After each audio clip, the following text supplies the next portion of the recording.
that time. We're talking the United States before the civil rights movement, and people love to believe that once the Civil Rights Act happened, magically, a lot of people stopped being racist.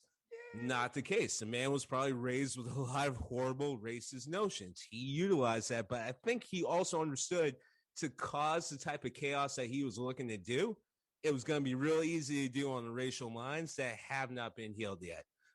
And I think that's where his genius really kicked in. I just got chills. That was amazing. That was fantastic. And yay, we solved racism. It's like that feeling. I definitely, that always hits home to me because I can't lie that, being raised in this country and being raised in the public school system, that was 100% how the civil rights movement was presented. It was like, we're all healed. Racism. And then the Civil Rights Act passed, but we're not even really going to talk about it. And Martin Luther King died, and yay, we solved racism. Without a doubt. I glued a picture of Harriet Tubman on a piece of red construction paper. All right. Good times. But no, I think that was exactly what I was after. And I think you hit on something in that particular way of using the zeitgeist and the broken families and how things were changing. Manson was from a broken family. He was abandoned by his mother and also raised in the system, quite brutally so. And a lot of it, when you're talking about his height, his stature, there's that old expression about never getting into a fight with a short guy, right? So it goes back to that people, who are not necessarily tall in stature or have those certain attributes physically are often very good at developing other attributes to help them make their way through the world. So I think I would like to take this moment to point out to the listeners that I am the shortest of the three. Okay. All right. I don't mess with you. Yeah, I know, right? I mean, fuck it. Yeah, don't fuck with Rashawn. Don't fuck with Rashawn. Well, stay away from the three. No one's ever said that in their life, ever. Don't fuck with Rashawn. Ever. Just bask in the glory of it. All right, we're gonna turn it over to the Star Child. We're going over to the mothership. We're gonna bring it on down, starting in 3, 2, 1. I mean, you guys have been, really open about the idea, so I'm gonna go ahead and be mean. Yeah. You know what? Fuck them and fuck those children. It was really, when you put it in the context of rebelling against that post-World War II generation and that World War II prosperity, that whole idea, because, all these guys came back and the GI Bill and they were just, building everywhere. It was the birth and the real prosperity in the suburbs, and leave it to Beaver. And there was kind of a radical rebellion against that. So you did also have these kids who really wanted to put themselves against a lot of the principles that their parents were almost forcing down their throats. Oh, poor you, all your prosperity. Moving forward, you also had a perfect time to, putting aside how you feel about these different kinds of cult of personalities, you also had Castro, you had Malcolm X, you had the Black Panthers, you had, Ken Kesey, the dead, you had these cult of personalities who were offering a lot of children, a lot of teenagers, a lot of messages at the time. And a lot of them were going in a lot of different directions. Some of them were going into communes in the middle of the desert. Some of them were starting crip camp, and a lot of them were very positive places for kids to be. But in that fire, you're in that forge, you're also going to have a Manson.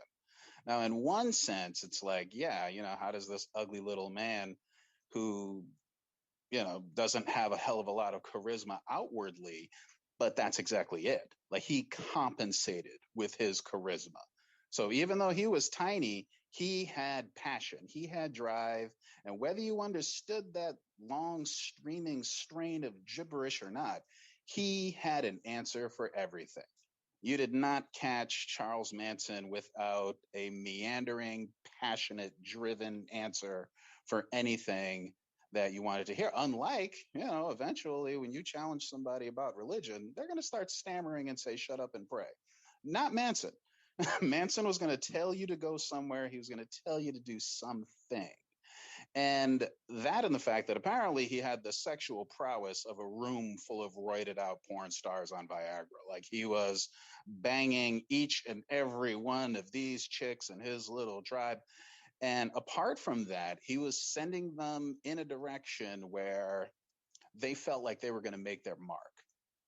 Like this wasn't the disillusioned war of Vietnam, but it wasn't also the heroic, or at the time, heroic war of World War II, where you felt like you were, beating the Nazis or whatever. Like Korea and Vietnam, they were much more cynical wars. Like people really wondered where they were with those wars. Manson, more than anything else, gave those kids someplace to be. And in that generation, that was what a lot of people were looking for. And they were getting behind a lot of different kinds of messiahs. Impressive. I'm liking this. I'm liking this a lot. I'm liking hearing the innermost workings of my fellow Steam gentlemen. Also, yeah, I mean, I hadn't specifically heard that about Chuck, but I mean, it makes sense. If you're going to run a sex cult, you better be good at sex. I'm just saying. That's just what I mean. A couple of people have commented on it, and yeah, he was just keeping them up all night. They ain't my kids, man. They're your kids. Which when you think about it, the funniest thing I've always felt about Manson was how much of a hypocrite he was, in the sense that he loved to talk about, as we've all identified, broken family, breaking the mold, doing all this. But when you really break down what he did, especially to the 9 women he was married to, quote unquote, all he did was replace what they're running away with the exact same thing. He became their father and lover and all other things. But really, they came from a broken family. He's gave them a whole new broken family. That's exactly what they're looking for, sadly, and he knew that. And he also understood a lot of the other rest of the country was also coming from the same thing. And sad truth is, if he didn't get stopped, I don't think he could have created Helter Skelter in the way he wanted to, but I think his reach could have gone a lot worse. He's the type of guy, and I've even known a few types of people like this in my life, that they didn't have the true desire for true power. And thank God for it, because it could have been much, much worse. Right. Really. Well, and masking in the middle of all of this is also, that form of male aggression. Of again. Course. Yeah. No, oh yeah, I'm sorry. Stepped on it. I was going to say, but the male aggression argument, I mean, that's something that I'm going to follow through all of these decades. But yeah, this was also a form of male aggression too. Well, you're the cult of personality. What's that? Oh, go ahead. Sorry, I thought you were done. Go ahead, keep going. I was going to say the sexual objectification is a big part of the male aggression that usually transforms into a serial killer, metastasizes into a serial killer. And you just gave me a beautiful segue, and I gave you some of the subject matter up in advance, but nevertheless, perfect segue. So I'm going to move us forward now out of the 60s into the 70s, right?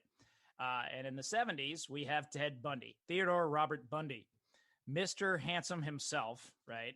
An actual man who, whilst they were trying him for the brutal murders of multiple women, and some of the details were left out of the press for the longest time, but the anger and aggression and hatred this man showed towards women was truly astounding for the time. Right. It was things that it was, the way he was actually caught was because he was biting them and ripping off nipples and just doing terrible, terrible things. He was cutting their heads off, beating them, all of these things.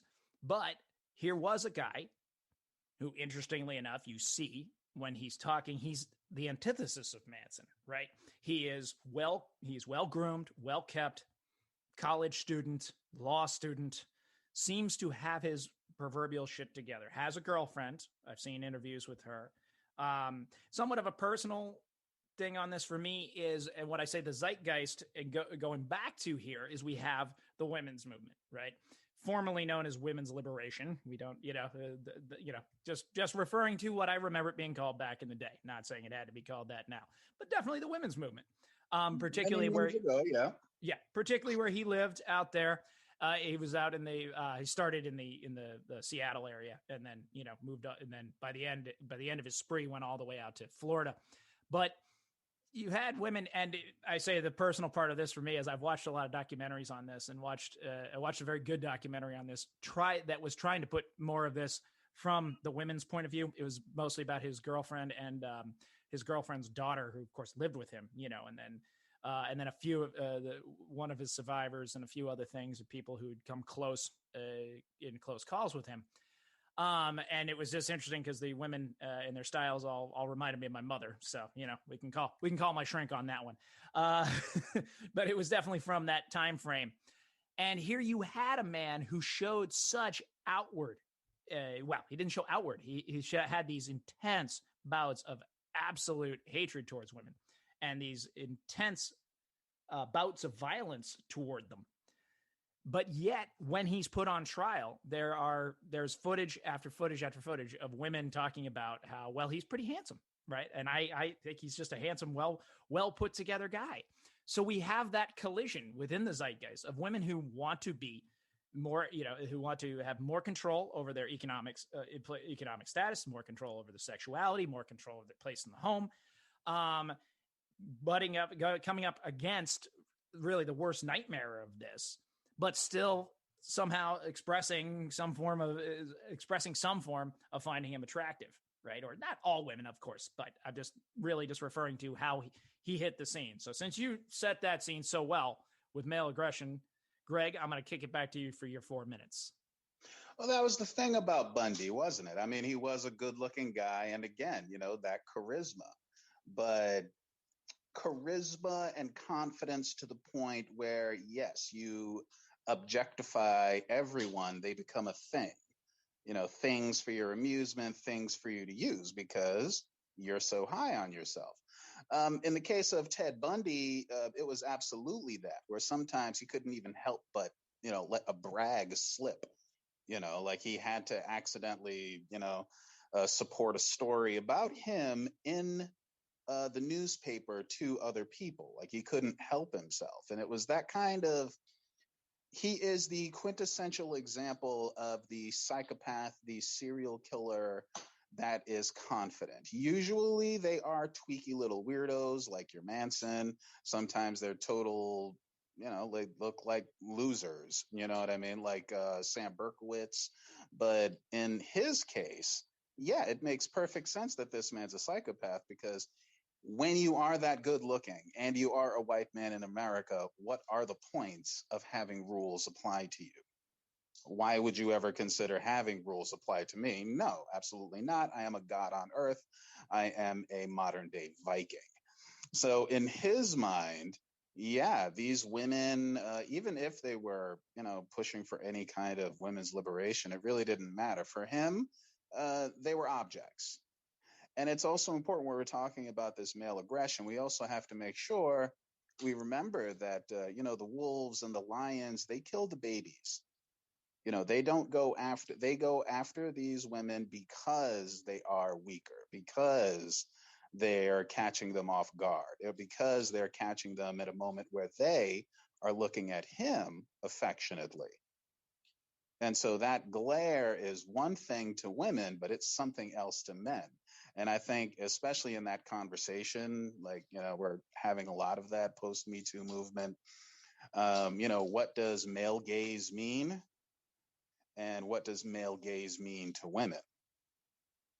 And I think in situations like that, again, with Ted Bundy, I think it really doesn't help to talk about them being attracted to him, because them being attracted to him, it's not the same thing as the way he is looking at them. That is a very true and very, very salient point, and it is something that was interesting to think about, as I say, I really liked that. I really liked having that, the chance to watch that documentary I was referring to, and check it out. It's on Amazon if you ever get a chance, but just to see that point of view from the women who were in his life, and to have, such a dichotomy, I felt a lot of I just felt a lot of sorrow for his girlfriend. I just think that just how awful that must have been, right? To have lived with this, to have had a relationship, and to, of course, I'm sure the questions go on and